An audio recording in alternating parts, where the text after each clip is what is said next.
السلام علیکم ورحمۃ اللہ وبرکاتہ۔ سکشمتا پریکشا دینے والے اساتذہ کرام اور میٹرک کے اسٹوڈنٹس، آج ہم بات کرنے والے ہیں مکتوب نگاری کے چیپٹر مکاتیب مہدی کے سلسلے میں۔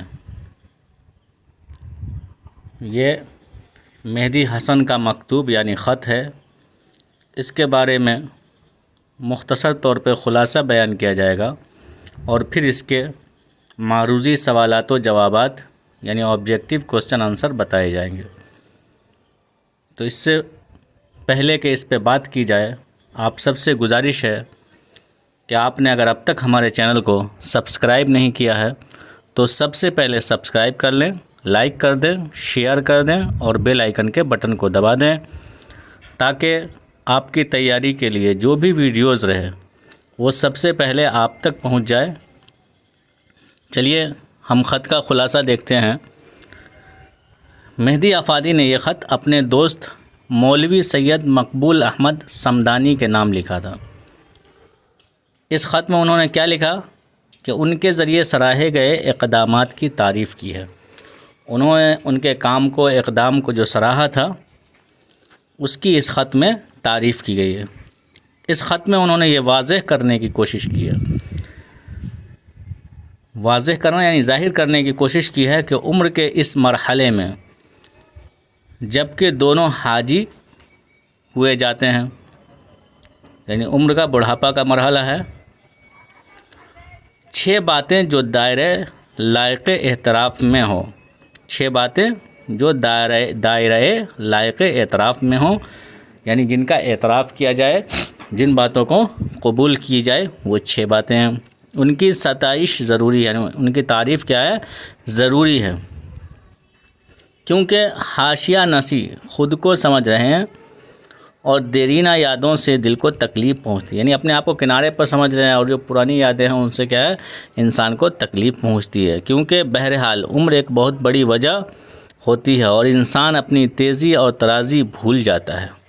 انسان کی جب عمر بڑھ جاتی ہے تو بہت ساری وجوہات پیدا ہوتی ہے اور انسان کتنا بھی تیز ترار ہو، وہ کیا ہے؟ اپنی تیزی اور تراری کو بھول جاتا ہے، چونکہ انسان جیسے جیسے ضعیفی کے مرحلے میں داخل ہوتا ہے تو ان کے جو اعضاء ہیں وہ پہلے جوانی کی طرح کام نہیں کرتے ہیں، بلکہ ان میں ضعف پیدا ہو جاتا ہے، کمزوری پیدا ہو جاتی ہے۔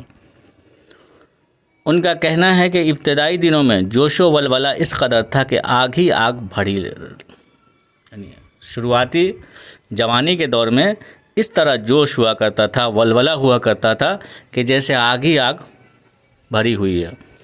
انسان کی ایک عمر ہوتی ہے جب وہ کافی چاق و چوبند ہوتا ہے۔ انسان کب چاق و چوبند ہوتا ہے؟ جب جوانی کا عالم ہوتا ہے، اس وقت انسان بالکل چست اور تندرست ہوتا ہے، مگر کچھ تو حالات کے تقاضے اور کچھ گزرے ہوئے وقت کے ساتھ اس کے جسم کی کساوٹ اور اس کی تیزی گرتی ہوئی حالت میں ہوتی ہے۔ جب بڑھاپا انسان کے پاس آتا ہے تو کیا ہے؟ صحت گر جاتی ہے۔ حالانکہ بڑھاپے میں بھی پرستاروں کی کمی نہیں ہوتی، یعنی چاہنے والوں کی کمی نہیں ہوتی ہے، اور پذیرائی کے عوض وہ خود کو اس طرح پیش بھی کرتے ہیں۔ اپنی شریک سفر کے بارے میں کہتے ہیں کہ جنہوں نے انہیں دام الفت میں گرفتار کیا تھا وہ آج بھی سایہ کی طرح ساتھ ہیں، یعنی ان کی اہلیہ ان کے ساتھ آج بھی ہیں، بڑھاپے کے عالم میں بھی ان کے ساتھ ہیں اور اپنی کامیابی کے جھنڈے گاڑے ہوئے ہیں، یعنی ان کے ساتھ کامیاب زندگی گزار رہی ہیں۔ ظاہر ہے کہ اپنے دوستوں سے انسان اپنے دلی جذبات کا اظہار کرتا ہے۔ انسان کس سے اپنے جذبات کا اظہار کرتا ہے؟ تو دوستوں کے پاس جو دل کے جذبات ہوتے ہیں وہ اپنے دوستوں کو انسان بتاتا ہے اور ڈھکی چھپی باتیں بھی بتاتا ہے۔ اپنے خط میں ملاقات کی طرف نشاندہی کی ہے کہ اس کے لیے خاص فرصت نکالی جائے اور باضابطہ سلام دعا ہو جائے۔ انہوں نے اپنے دوست مولوی سید مقبول احمد صمدانی سے کہا کہ ملاقات کی جائے، اس کے لیے وقت نکالا جائے اور بیٹھ کے کچھ باتیں کی جائے، چونکہ انسان اپنے دل کی بات اپنے دوست سے ہی کرتا ہے، چونکہ دوست سے دوست کا دل ملتا ہے، ایک دوست دوسرے دوست کے راز کو جانتے ہیں۔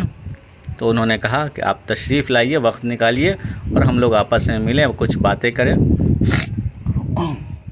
تو چلیے، جیسا کہ آپ دیکھ رہے ہیں اردو ادب چیپٹر 15 ہے مکتوب نگاری مکاتیب مہدی، یعنی مہدی حسن کا خط، اپنے دوست کے نام جو ہے، معروضی سوالات و جوابات آبجیکٹیو کوسچن آنسر۔ معروضی سوالات و جوابات کا مطلب آبجیکٹیو کوسچن آنسر آپ کے سامنے اب آ رہے ہیں۔ تو پہلا سوال دیکھتے ہیں کہ پہلا سوال کیا ہے۔ تو پہلا سوال ہے مہدی افادی کی پیدائش کب ہوئی؟ تو اس کا جواب ہے 1828 عیسوی میں مہدی افادی کی پیدائش ہوئی۔ اگلا سوال ہے مہدی افادی کی پیدائش کہاں ہوئی؟ تو مہدی افادی کی پیدائش کہاں ہوئی؟ اس کا جواب ہے گورکھپور۔ گورکھپور اتر پردیش میں مہدی افادی کی پیدائش ہوئی۔ جائے پیدائش ان کا گورکھپور ہے، ان کی جائے پیدائش گورکھپور۔ اگلا سوال ہے مہدی افادی کا اصل نام کیا تھا؟ یعنی ان کا اصل نام مہدی حسن تھا، ان کا اصل نام مہدی حسن۔ اگلا سوال ہے مقبول احمد صمدانی مہدی افادی کے کون تھے؟ تو اس کا جواب ہے دوست۔ مقبول احمد صمدانی مہدی افادی کے دوست تھے، انہی کو خط لکھا گیا ہے۔ آپ کے نصاب کے اندر جو خط شامل ہے یہ انہی کے نام خط ہے۔ اگلا سوال ہے مہدی افادی کے ذہن پر کس ادبی تحریک کا اثر تھا؟ تو رومانی تحریک کا ان کے ذہن پہ اثر تھا۔ مہدی افادی کے ذہن پہ رومانی تحریک کا، یہ ایک ادبی تحریک تھی، اس کا اثر ان کے ذہن پر تھا، یہ اس سے متاثر ہوئے تھے۔ اگلا سوال ہے مہدی افادی نے کتنی شادیاں کی؟ تو اس کا جواب ہے 3۔ مہدی افادی نے کتنی شادیاں کی؟ 3 شادیاں کی۔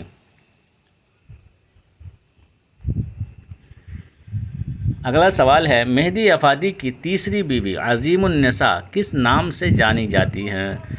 تو یہ بیگم مہدی کے نام سے جانی جاتی ہیں۔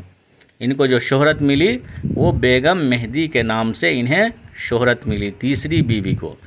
اگلا سوال ہے مہدی نے اپنے خط میں کس رسالے کے صحافی کو سراہا ہے؟ تو اس کا جواب ہے نقاد۔ نقاد ایک رسالہ ہے، اس کے جو صحافی ہیں ان کی انہوں نے تعریف کی ہے، انہیں سراہا ہے۔ اگلا سوال ہے مہدی افادی اردو اور انگریزی کے علاوہ کس زبان میں مہارت رکھتے تھے؟ یہ علاوہ ہے کاف میں سٹ گیا ہے، علاوہ کس زبان میں مہارت رکھتے تھے؟ اس کا جواب ہے فارسی۔ فارسی۔ اگلا سوال ہے مہدی افادی کے تصورات کس چیز کا شکار معلوم ہوتے تھے؟ تو اس کا جواب ہے تضادات۔ تضادات کا شکار معلوم ہوتے تھے۔ اگلا سوال ہے یونانیوں کے نقطہ نظر سے مہدی افادی نے کس عنوان سے مضمون لکھا؟ تو اس کا جواب ہے فلسفہ حسن و عشق۔ فلسفہ حسن و عشق کے عنوان سے انہوں نے مضمون لکھا۔ اگلا سوال ہے مہدی افادی یو پی کے کس شہر میں پیدا ہوئے؟ تو اس کا جواب ہے گورکھپور۔ گورکھپور کہاں ہے، کس راجیہ میں، کس اسٹیٹ میں؟ تو یہ یو پی کے اندر، اتر پردیش کے اندر ہے۔ اگلا سوال ہے دوران تحریر مہدی کی نظر کہاں رہتی تھی؟ یعنی لکھنے کے دوران ان کی نظر کہاں رہتی تھی؟ تو اس کا جواب ہے حسن و عشق پر۔ حسن و عشق پر ان کی نظر رہا کرتی تھی۔ اگلا سوال ہے مہدی افادی کے شامل نصاب خط میں کس کو مخاطب کیا گیا ہے؟ یہ گیا ہے، الف چھوٹ گیا اس میں، کیا گیا ہے، تو اس کا جواب ہے مقبول احمد صمدانی۔ مقبول احمد صمدانی۔ اگلا سوال ہے آج کی نسل کا ذہن کس چیز کا پیدا کردہ ہے؟ آج کی جو جنریشن ہے، نسل ہے، ان کا ذہن کس چیز کا پیدا کردہ ہے؟ تو اس کا جواب ہے تہذیب الاخلاق۔ تہذیب الاخلاق کا پیدا کردہ ہے۔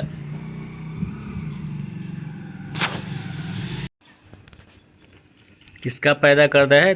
تہذیب الاخلاق کا۔ تو اساتذہ کرام اور اسٹوڈنٹس، امید ہے کہ آپ کو ہماری یہ ویڈیو اچھی لگی ہوگی۔